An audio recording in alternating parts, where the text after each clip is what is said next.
Hello guys, welcome to my YouTube channel. My name is Anup Kumar and you are watching series of how to set up WordPress website on AWS. In this video, we are going to see how to connect Putty with our AWS so that we can run the AWS command. So let's see, without wasting our time, I'll explain how to do this all things. Okay, so very first you go here and open the browser and search for the what we call PuttyGen. Okay, PUTTIY and Gen, GEN. So once you search, the very first link will come, puttygen.com. You just click on this first website, and here we go. We can click on, then you have to click on the download, and then after that you have to go down, and here we can find as per your system requirement. Okay, you can download that Putty. So I'll download this. Okay, so I'll just download this one, the very first one. Okay, so so it's telling that your download should start automatically in 2 seconds. So let's see. So I think it's getting started. Oh no, it's running. It will start automatically download. Just wait for time. If it's not downloading, then you can hit here, click here to download manually. So we'll wait for the downloading start. So and also you also require, you need to have that file. At a time we are installing that WordPress, and I said that there's a key pair file with extension of PEM file was there. So I said that you can't download it again and again. There is only one time at a the time of setting instance.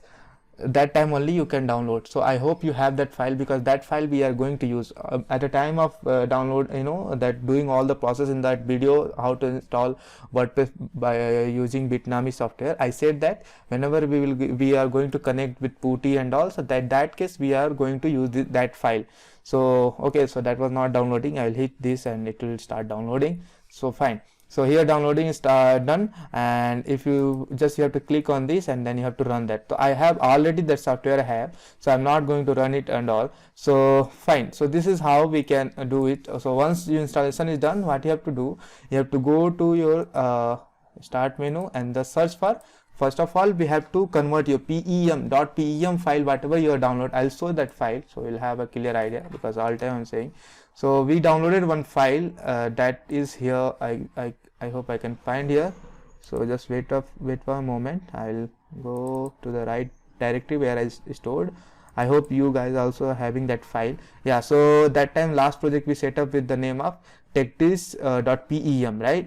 Yeah, so this file. So this file is public. This is the public key. So we have to convert it into private key in .ppk file. So some of the file you can see here is the ppk file. So by using PuttyGen, we will convert this techdisk.pem file into ppk, and then we will load into the Putty where we'll use to connect with the AWS, and finally after loading that we'll hit the button. Some buttons will be there, and then we'll be able to run the command. So let's see how to do that. So to do that, first of all we'll convert this file PEM file to Putty ppk file.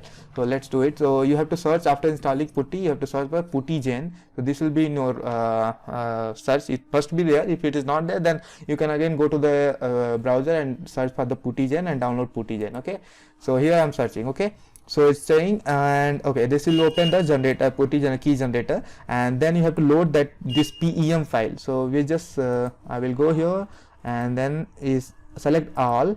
Okay, here we have to see the PEM file, and here we go, and I think, yeah, techdisk PEM. So we have to just select this file and just click on the open. Okay, so it is saying that successfully imported. Click on OK, and then you have to save private key. So you have to click on this save private key, save, and here we are going to save the private key with same name, whatever name we have given at the time of creating what we call PEM file. So same name we have to give here also, and that was the techdisk PEM. So here we will give techdisk, and don't give any extension, guys. This will automatically add .ppk extension to this file. So just give the name similar to PEM file, and same what you have given for the PEM file, same name file you have to give here, and then hit on the save.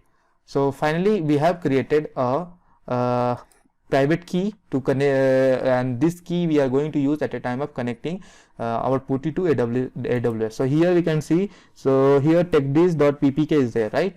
So it's okay, fine. I will open again. I'll go to my search bar and then I'll open, I'll search for the PuTTY, and this time we will not run PuTTYGen, we'll run this PuTTY. Only PuTTY is there, we have to run this. Okay, so here what are the things you required? You have to give the host name and port ID. It's automatically going to be take, and you are going to connect with SSH. So make sure you are going to select this one, and it should be selected automatically. And then you have to load, before clicking this, let's find the IP address. What is our IP address? We'll find here. So again we'll go to our AWS account. If you are not logged in, so just search for the aws.amazon.com, and it will just, and here we have to open your account. You have to hit on the right instance. So in our case it is which one it is? So techdisk we are using, right? So go with the techdisk and click on this instance, copy this public IP. Okay, and again we have to search for the PuTTY. It's automatically got closed. So I'll search for PuTTY. Okay, again I'll copy that IP address here, and then I'll go to SailOne SSH, and after SSH I will go, I will just click on this plus sign. I'll click on auth, and I'll click on the browser, and then I'm going to load that ppk file techdisk, and I'll hit on the OK and open, and yes, Bitnami. Yeah, we have logged in here. So now we can see we have logged in successfully, and now we can run all the command with this. So whatever command you want to run, you can go in detail, and you can see we can read on their documentation what are the command you want to interact with Bitnami and all, and we can check it directly interact with the folders files of the WordPress. So this is another way to run the command on the AWS as well as access the files on the AWS. So thanks for watching this video. If this video is informative and it worked for you, then hit the like button, hit the subscribe button. Next video we are going to see how to install CentOS, and after that we will see how to set up our cPanel, WHM and cPanel account, that all the things. So thanks for watching. We'll see you in the next video.